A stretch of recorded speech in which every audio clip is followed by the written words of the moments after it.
इतर 2 घूंट पानी भी पी लिया तो वो विष। जितने धन की आपको और आपके परिवार को आवश्यकता है उतना धन संजो के रखना तो अमृत, उसके इतर 1 रुपया भी रख लिया तो आपके और आपके परिवार के लिए वो विष के ही समान बन जाएगा। And therefore focus only on your needs and not your desires and you will realize you have enough. दूसरा है सेल्फ डिफीटिंग बिलीफ सिस्टम। एक हमारे यहां शुरू से ही डाल दिया जाता है कि नहीं नहीं, कितने लोगों ने ये चीज सुनी, देखो हमारे यहां ऐसा नहीं होता, हम लोग मिडिल क्लास के लोग हैं, हम लोग इतना नहीं सोचते, ज्यादा उड़ा मत करो, इतने सपने मत देखो। सुना है ये? यस। और ये सेल्फ डिफीटिंग बिलीफ सिस्टम हमको शुरू से ही अपने आप को हीन भावना से देखने पे मजबूर कर देता है। जिस तरह से हमारी संस्कृति को, हमारे देश को भी ये बोला गया, इतना मत सोचो, तुम्हारे पास कुछ नहीं है। लॉर्ड मैकाले ने बोला तो तुम्हारे पास कुछ नहीं है। हमारे यूरोप की एक लाइब्रेरी का एक शेल्फ वो बहुत है, भारतीय पूरे ज्ञान परंपरा से अधिक। और ऐसा करके एक हीन भावना डाली गई थी, और ये हीन भावना हमको एक विशियस साइकिल पे ले जाती है। इससे हमें बाहर निकलना होगा। क्यों बाहर निकलना होगा? Because remember, every time you want to do something new, there will be at least 10 people who will tell you why it should not be done. जब 30 साल की उम्र में मैंने ये निर्णय लिया कि मैं टाटा स्टील छोड़ दूंगा और अब मैं वापस जाके पढ़ाई करूंगा IIM अहमदाबाद में, तो बहुत लोगों ने मुझे बोला कि क्यों ये सबसे मूर्खतापूर्ण निर्णय है। और बाय द वे, जिन लोगों ने ये मुझे बोला वो कोई दूर के लोग नहीं थे, वो मेरे अपने परिवार के लोग थे, वो मेरा अपना भाई था, वो मेरे अपने निकट मित्र थे। क्योंकि उनको मेरे लिए थोड़ा भय था कि इतनी अच्छी नौकरी छोड़ के वो वहां क्यों जा रहा है। और जैसा कि मैंने बोला कि यहां पे इतनी सारी लड़कियों को देख के मुझे एक बहुत अच्छा लग रहा है, क्योंकि हम महिला सशक्तिकरण की बात करते हैं लेकिन हम महिलाओं को रोक देते हैं। Girls, please remember, it's going to be doubly difficult for you.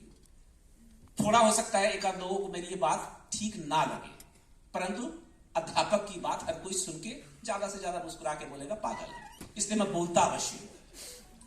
It is going to be doubly difficult for you. Every time you want to do something new, there will be at least 10 people who will tell you why it should not be done and why you should not be the one doing it. Of those 10 people, 5 will be related to you by blood and 5 by marriage. My suggestion to you, जब भी कोई तुमको ये बोले कि ये मत करो या ये नहीं करना चाहिए या तुम्हें नहीं करना चाहिए, उनकी बात सुनो, बहुत ध्यान से सुनो, लेकिन उसके बाद वही करो जो तुम्हारा मन कहता है।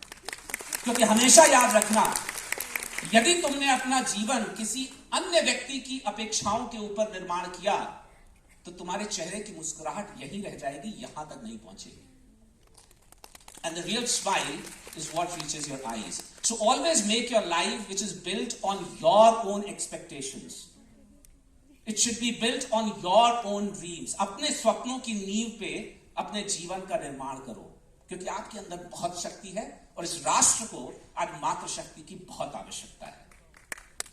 और ऐसा नहीं है कि ये लड़कों के लिए मैं नहीं बोल रहा हूं, लड़कों के साथ भी होता है। बोला जाता है ये मत करो, इतना मत सोचो।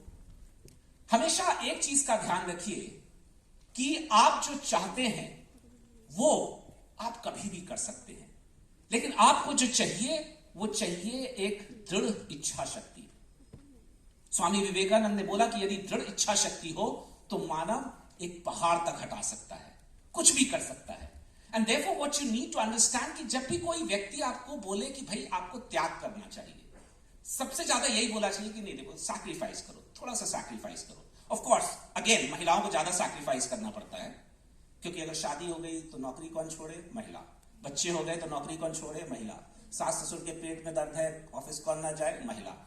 लड़कों के साथ भी होता है, और लड़कों में भी एक पैकिंग ऑर्डर होता है कि जो बड़ा लड़का है, जो बड़ा पुत्र है, वो थोड़ा ज्यादा सैक्रिफाइस करे, उसके नीचे थोड़ा कम सैक्रिफाइस करे। अगर 5-6 हो गए तो छठा एकदम आराम से रहता है।